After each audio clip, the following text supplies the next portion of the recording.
At last. I imagine that right now you're feeling a bit like Alice. Tumbling down the rabbit hole. Let me tell you why you're here. You're here because you know something. What you know you can't explain, but you feel it. You felt it your entire life. There's something wrong. You don't know what it is, but it's there, like a splinter in your mind, driving you mad. It is this feeling that has brought you to me. Do you want to know what it is?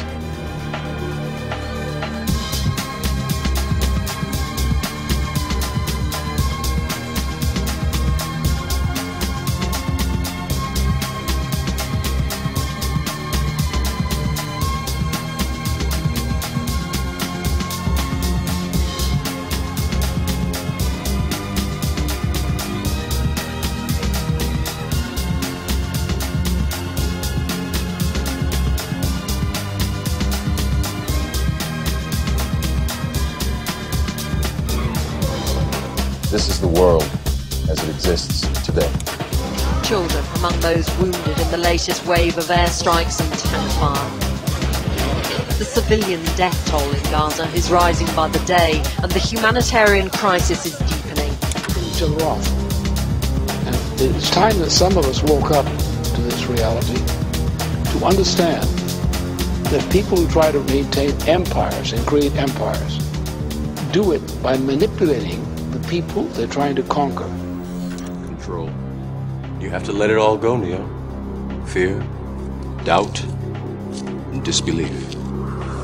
Free your mind. Now, if that isn't a hazard to this country, how are we going to keep building nuclear weapons? You know what I mean? What's going to happen to the arms industry when we realize we're all one? It's going to fuck up the economy. The economy that's fake anyway. The economy that's fake anyway. The economy that's fake anyway. See why the government's cracking down. The economy that's fake anyway. On the idea of experiencing unconditional love. The fact is, society today is backwards, with politicians constantly talking about protection and security rather than creation, unity, and progress. The U.S. alone now spends about $500 billion annually on defense. That is enough to send every high school senior in America to a 4-year college. In the 1940s, the Manhattan Project produced the first true weapon of mass destruction. Imagine what our life would be like today if that group of scientists, instead of working on a way of killing people, worked on a way to create a self-sustaining, abundant world. Life today would be very, very different if that was their goal. And you have to think beyond the narrow sphere of war into the wider sphere of politics and economics. When you think all this through, see, and you find out what's involved in the long run.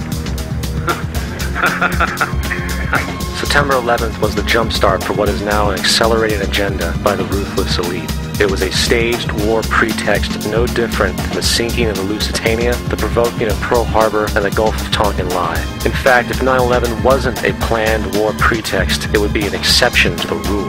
It has been used to launch 2 unprovoked illegal wars, one against Iraq and one against Afghanistan. The destabilization of Iraq is exactly what the people behind the government want. This war is to be sustained so the region can be divided up, domination of the oil maintained, continual profits reaped for the defense contractors, and most importantly, permanent military bases established to be used as a launching pad against other oil-bearing, non-conforming countries such as Iran and Syria. It's time to wake up. Together we must learn how to compose differences, not with arms, but with intellect and decent purpose. As one who has witnessed the horror and the lingering sadness of war, we yet realize that America's leadership and prestige depend not merely upon our unmatched material progress, riches, and military strength, but on how we use our power in the interest of world peace and human betterment. The potential for the disastrous rise of misplaced power exists and will persist, yet we must not fail to comprehend its grave implications. Our toil, resources, and livelihood are all involved. So is the very structure of our society. We should take nothing for granted.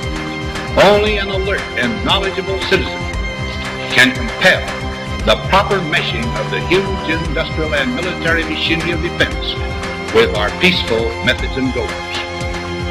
We, you and I, and our government must avoid the impulse to live only for today, plundering for our own ease and convenience the precious resources of tomorrow.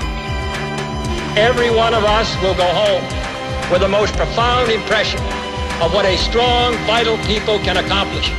And I think that this journey has illuminated the minds of 180 million people of what a great opportunity and privilege we have to be associated together in our common cause. We pray that peoples of all faiths, all races, all nations may have their great human needs satisfied, that those now denied opportunity shall come to enjoy it to the full. Those who have freedom will understand also its heavy responsibility, that all who are insensitive to the needs of others will learn charity, and that the sources, scourges of poverty, disease, and ignorance will be made disappear from the earth, and that in the goodness of time, all people will come to live together in a peace guaranteed by the binding force of mutual respect and love. Thank you, and good night.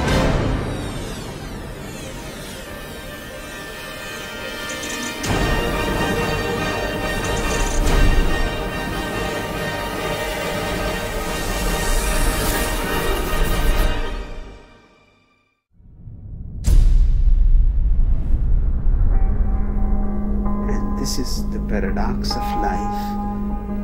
One who is ready to die never dies. Because as you explore the outer world, your insight becomes deeper, your awareness becomes keener, and start living as if you are the first here. Start like Adam and Eve. Just think of the idea. Why bother about the past? Forget about it. You are the first man. The whole world is available to you to explore.